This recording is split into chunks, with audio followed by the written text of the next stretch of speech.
waliwo omwami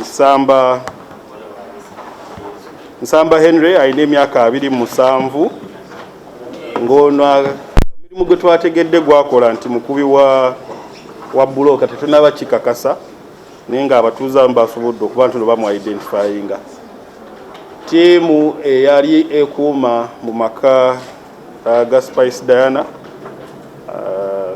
erinnya lye eryaddala njaba ndibawa naye ndowooza bulimanyi gasangibwa mu Chamula Zone Makindye Division Kampala.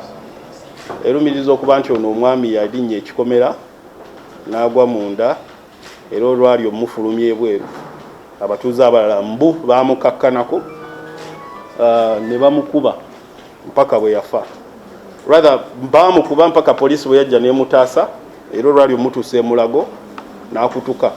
So ebyo byonna byakukakasibwa naye ng'okunoonyerezako kwatandise. Waliwo abalumiriza nti bo bennyini mu kikomera ekyo be baamutuusaako ebisago bino ate si batuuze, so waliwo accounts za njawulo naye nga statement ziri mu kukolebwa. Tujja bba tubabuulira okunoonyereza kunaaba kutuuse.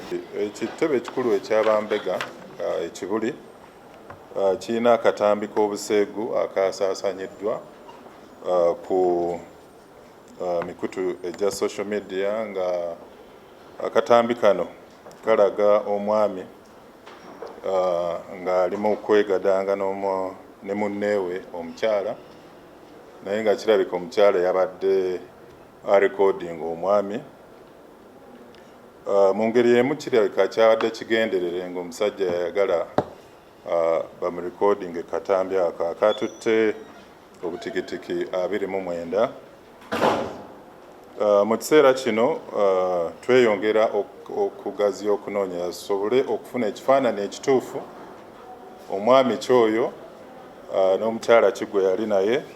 Of course ku mikutu egy'enjawulo balaga nti omwami musuubuzi naye tetusobola kukikakasa mu kiseera kino. Tulina okuvaayo bulambalamba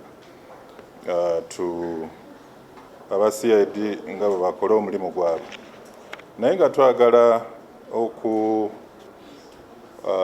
okuwabula bannayuganda naddala abo abali mu mukwano abali mu bikolwa ebyobuganzi nti balina okusigala nga banyweza empisa